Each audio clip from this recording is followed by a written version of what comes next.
Assalamualaikum warahmatullahi wabarakatuh. Bila ada kata yang terselip dusta, ada sikap yang membekas lara, dan langkah yang menggores luka. Semoga masih ada kata maaf tersisa.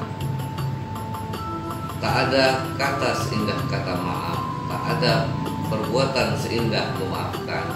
Saya Insinyur Muhammad Tanwir MM serta seluruh staf Dinas Perindustrian Perdagangan Aceh mengucapkan Selamat Hari Raya Idul Fitri 1443 Hijriah.